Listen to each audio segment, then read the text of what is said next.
Hey everyone, let's jump right into today's explainer. We are going to unpack some wide-ranging, highly charged arguments stemming from Jillian Michaels' recent commentary.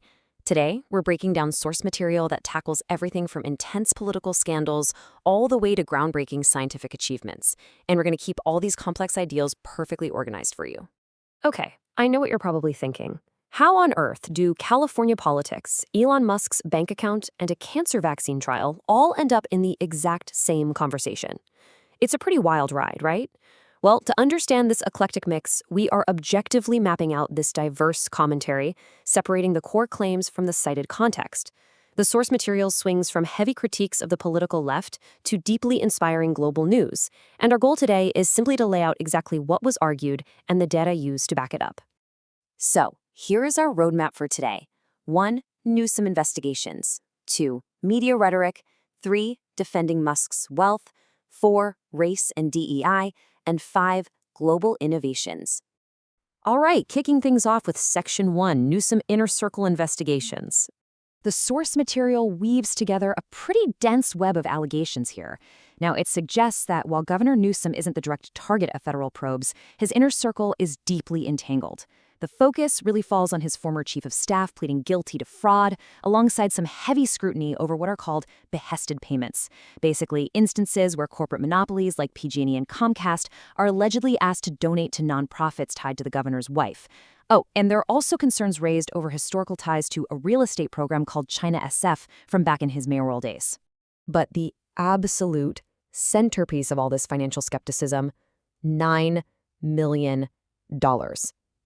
Let that sink in. The argument anchors on this massive discrepancy, noting that an LLC connected to the Newsom family recently purchased a $9 million mansion. And the source contrasts that huge purchase directly with the governor's public salary, which is roughly $1.5 million. It definitely raises some pointed questions about whether nonprofit funds are inappropriately enriching the family. Moving right along to Section 2, Media Rhetoric and Viewership. So, the crucial argument here is really all about ratings and public exhaustion. Figures like Joy Reid and various late-night hosts like Jimmy Kimmel are reportedly losing major audience share, and in some cases facing network suspensions. But the claim is that this isn't due to political censorship. Nope, it's because viewers are just completely exhausted by extreme rhetoric. The argument is that constantly demonizing the other side of the aisle is ultimately what is tanking their viewership. Which brings us to Section 3, Defending Elon Musk's Wealth. We get a really sharp contrast presented here regarding wealth inequality. On one side, you have figures like Senator Elizabeth Warren calling for a billionaire wealth tax.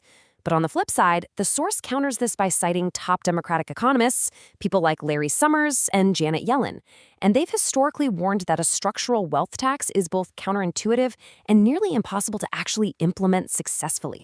And to push back on the idea that billionaires contribute nothing to society, the source highlights this very specific data point, $474 million. That is the exact amount Elon Musk reportedly donated to various charities in 2024 alone. We're talking about causes like STEM education, pediatric health, and environmental groups like the Sierra Club. But wait, there is an even bigger data point added to this context, $11 billion. That's the massive amount in taxes Musk paid in 2021. The overarching argument being made is that immense wealth held by individuals doesn't just sit collecting dust in a vault. It directly funds public infrastructure through these massive tax payments, all while driving huge innovation in sectors like space exploration and electric vehicles. Now we are shifting gears for Section 4, Race, DEI, and Society. The commentary makes a really harrowing pivot here, revolving around a UK report that revealed a staggering 250,000 young female victims of grooming gangs over 2 decades. The highly controversial context asserted by the source is that authorities and social services largely ignored this abuse. Why? Because they were terrified of being labeled racist if they investigated the predominantly minority perpetrators. Grounding this whole DEI debate in primary text, the source material actually reads verbatim from a Donald Trump executive order to counter mainstream claims that conservatives want to erase Black history. By examining the actual text, the argument claims these policies are aimed at preventing the classification of children as inherent oppressors or victims solely based on their race. So, the overarching argument presented here is that the policy's true intent was to foster national unity. It stresses that, yes, acknowledging the historical horrors of slavery is absolutely vital, but racializing every single modern conversation and teaching children to bear guilt for the past, the source frames that as the #1 threat to societal stability. Finally, we arrive at Section 5, Global Innovations and Breakthroughs. In a massive tonal shift, let's talk about 102 patients. These individuals were part of an 11-country cancer vaccine trial specifically for head and neck cancer. And in just an incredible leap forward in oncology, doctors reported that the tumors completely melted away in 15 of those individuals. Absolutely amazing. And the optimism continues, this time with some brilliant environmental ingenuity out of Kenya. An innovator named Joseph Nguthiru found a way to transform an invasive ecological threat, specifically plants that choke lakes and block sunlight, into a sustainable, biodegradable alternative to plastic waste. It is literally solving two massive environmental problems at once. Then there's this remarkable invention by scientist Omar Yagi, a machine that uses thermal energy to pull up to 1,000 liters of clean drinking water out of dry air every single day, even in harsh desert environments. This offers a potential lifeline to the billions of people living in water-insecure regions around the globe. And rounding out these innovations is a groundbreaking gene therapy out of universities in China.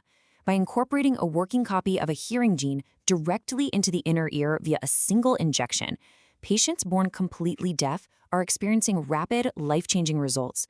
They're actually gaining the ability to hear in just a matter of weeks. So, as we wrap up this explainer, we really have to ask, what should you take away from this dizzying journey? The source material takes us through the darkest corridors of political corruption and societal division, but it intentionally leaves us with a profound reminder of human potential. When we finally turn off all that partisan noise, is it possible that our shared ability to cure the incurable and solve the impossible is the only story that actually matters? Thanks so much for learning with me today, and as always, keep questioning the context behind the claims.